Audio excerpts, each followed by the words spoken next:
Hello everyone, welcome back to organise learning channel. अगर आप मेरे चैनल पर नए हैं तो चैनल को सब्सक्राइब करें, वीडियो को एंड तक ज़रूर देखें और अगर आपको वीडियो अच्छी लगे तो वीडियो को लाइक, शेयर और कमेंट करें। तो शिक्षा निदेशालय, राष्ट्रीय राजधानी क्षेत्र दिल्ली, विषय हिंदी और टॉपिक क्या है? बस की यात्रा। कार्यपत्रक नंबर 17, तिथि 15 सितंबर 2021 के लिए और कक्षा 8 की ये वर्कशीट है। यहाँ विद्यार्थी अपना नाम लिखेंगे और यहाँ अपने कक्षा अध्यापक या अध्यापिका का नाम लिखेंगे। आइए बच्चों, आज हम व्यंग्य बस की यात्रा का तीसरा भाग पढ़ते हैं। तो इंजन सचमुच स्टार्ट हो गया, ऐसा जैसे सारी बस ही इंजन है और हम इंजन के भीतर बैठे हैं। कांच बहुत कम बचे थे, जो बचे थे उनसे हमें बचना था। हम फौरन खिड़की से दूर सरक गए। इंजन चल रहा था, हमें लग रहा था कि हमारी सीट के नीचे इंजन है। तो लेखक यहाँ पे इंजन की बात कर रहे हैं, बस के इंजन की, और वो व्यंग कसते हुए कह रहे हैं कि बस ऐसा लग रहा था कि जैसे सारी की सारी बस ही इंजन है और हम इंजन के भीतर बैठे हैं और कांच भी बहुत कम बचे थे। तो उन्होंने ये सब पंक्तियाँ क्यों कही? क्योंकि जो बस थी वो बहुत ही ज़्यादा पुरानी हो चुकी थी।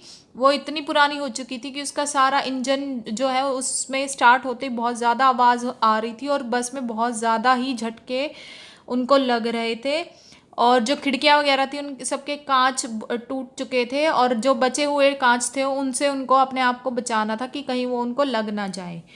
बस सचमुच चल पड़ी और हमें लगा कि यह गांधी जी के असहयोग और सविनय अवज्ञा आंदोलनों के वक्त अवश्य जवान रही होगी। उसे ट्रेनिंग मिल चुकी थी, हर हिस्सा दूसरे से असहयोग कर रहा था। पूरी बस सविनय अवज्ञा आंदोलन के दौर से गुजर रही थी। सीट का बॉडी से असहयोग चल रहा था। कभी लगता सीट बॉडी को छोड़कर आगे निकल गई है, कभी लगता कि सीट को छोड़कर बॉडी आगे भागी जा रही है। 8-10 मील चलने पर सारे भेदभाव मिट गए। यह समझ में नहीं आता था कि सीट पर हम बैठे या सीट हम पर बैठी है। तो जो लेखक हैं उन्होंने बस की जो हालत है उसको गांधी जी के सविनय अवज्ञा आंदोलन से कंपेयर किया है, उसकी तुलना उससे की है। क्यों? जैसे सविनय अवज्ञा आंदोलन में क्या किया गया था कि गांधी जी के इस आंदोलन में लोगों ने ब्रिटिश सरकार को के साथ सहयोग करने से मना कर दिया था, उनके कानूनों को सहयोग करने से मना कर दिया था। तो ठीक इसी तरीके से बस में भी क्या हो रहा था, ऐसा लग रहा था कि जैसे मतलब एक दूसरे से बस का एक हिस्सा दूसरे हिस्से से सहयोग नहीं कर रहा था। ऐसा लग रहा था कि जैसे कभी सीट से आगे छोड़कर बॉडी निकल गई है, कभी बॉडी से आगे सीट निकल के जा रही है। और 8-10 मील चलने के बाद तो उनके सारे भेदभाव ही मिट गए, क्योंकि उन्हें ऐसा लगा, वो इतना बुरी हालत हो गई लास्ट तक उनकी ट्रैवल करने के बाद कि ऐसा लग रहा था कि उनको यही नहीं पता चल रहा था कि सीट पे वो बैठे हुए हैं या उन पर सीट बैठी हुई है। इस तरीके से मतलब बस जो है इतनी पुरानी हो चुकी थी कि उन्होंने बस के जो सारे अंदर की सीटें थी या जो भी बस का हिस्सा था वो एक दूसरे के साथ सहयोग ही नहीं कर रहा था। ऐसा लग रहा था कि जैसे एक दूसरे को छोड़कर भाग रहे हैं सारे हिस्से बस के। तो अब कुछ नए शब्दार्थ हैं इसमें, उनको देखते हैं वो क्या क्या है। पहला है सविनय अवज्ञा आंदोलन। ये क्या था? गांधी जी द्वारा चलाया गया 1930 का एक आंदोलन था। ट्रेनिंग मतलब सीख, दौर मतलब जमाना, असहयोग मतलब साथ न देना और भेदभाव यानी कि अंतर। अब गद्यांश के आधार पर निम्नलिखित प्रश्नों के उत्तर दीजिए। तो अब हम प्रश्न देखते हैं और उनके उत्तर देखेंगे। पहला है, ऐसा जैसे सारी बस ही इंजन है और हम इंजन के भीतर बैठे हैं। लेखक को ऐसा क्यों लगा कि ऐसा लग रहा था कि जैसे सारी बस ही इंजन है और हम इंजन के भीतर बैठे हैं? तो लेखक को ऐसा क्यों लगा? तो इसका उत्तर हम देखते हैं। इसका उत्तर है कि लेखक के अनुसार ये बस बहुत ही पुरानी थी। लेखक कहता है बस के स्टार्ट होते हुए वो इतना शोर कर रहा था मानो कि उन्हें ऐसा लगा जैसे इंजन आगे नहीं अभी तो पूरी बस में लगा हो, क्योंकि उसका इंजन दयनीय स्थिति में था। इससे पूरी बस हिल रही थी, इसलिए उन्हें लगा कि सारी बस ही इंजन है और हम इंजन के भीतर बैठे हैं। तो उस लेखक के अनुसार बस बहुत ही ज़्यादा पुरानी थी और इतनी बुरी स्थिति थी उस इंजन की कि उसकी वजह से सारी की सारी बस हिल रही थी और वो इस वजह से उनको ये लगा कि जैसे बस ही इंजन है और वो इंजन के भीतर ही बैठे हुए हैं। अब देखते हैं दूसरा प्रश्न। दूसरा प्रश्न क्या है? सविनय अवज्ञा आंदोलन 1930 में महात्मा गांधी के नेतृत्व में अंग्रेजी सरकार से असहयोग कर स्वाधीनता प्राप्त करने के लिए किया गया था।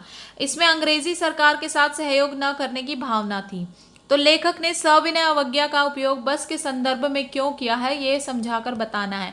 तो जो ये सविनय अवज्ञा आंदोलन था महात्मा गांधी जी द्वारा जो 1930 में अंग्रेजी सरकार से असहयोग कर और उनको अपनी फ्रीडम प्राप्त करनी थी, इसके लिए चलाया गया था।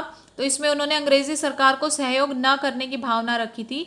तो लेखक ने इस सविनय अवज्ञा का उपयोग बस के संदर्भ में ही क्यों किया है? तो क्यों किया है उन्होंने? तो लेखक ने ऐसा इसलिए कहा क्योंकि बस का हर हिस्सा दूसरे से असहयोग कर रहा था। सीट का बॉडी से असहयोग चल रहा था, कभी लगता सीट बॉडी को छोड़कर आगे निकल गई है। तो उन्होंने ऐसा क्यों कहा? क्योंकि बस का भी हर हिस्सा जो है वो दूसरे से असहयोग, मतलब उसका साथ नहीं दे रहा था। ऐसा लग रहा था कि सीट का बॉडी से असहयोग चल रहा है, मतलब ऐसा लग रहा था कि कभी सीट बॉडी को छोड़कर आगे निकल गई, कभी बॉडी सीट को आगे छोड़कर निकल गई। नेक्स्ट जो क्वेश्चन है वो है हमारे पास, प्रस्तुत गद्यांश में बहुत से अंग्रेजी शब्द हैं, कोई 4 अंग्रेजी शब्द ढूंढ कर लिखिए। जो ये गद्यांश हमें दिया गया है इसमें बहुत सारे अंग्रेजी शब्दों का इस्तेमाल हुआ है, तो कोई 4 अंग्रेजी शब्द ढूंढ कर लिखने हैं। तो वो 4 अंग्रेजी शब्द क्या हो जाएंगे? पहला हो गया ट्रेनिंग, दूसरा हो गया स्टार्ट, तीसरा हो गया बॉडी और चौथा हो गया सीट। नेक्स्ट जो क्वेश्चन है वो है गतिविधि टाइप का क्वेश्चन है, ये एक्टिविटी टाइप समझ लीजिए आप इसे। असहयोग आंदोलन व सविनय अवज्ञा आंदोलन के बारे में जानकारी एकत्रित करके लिखिए। इस गतिविधि में आप अपने इतिहास की पुस्तक व अपने बड़ों की सहायता ले सकते हैं।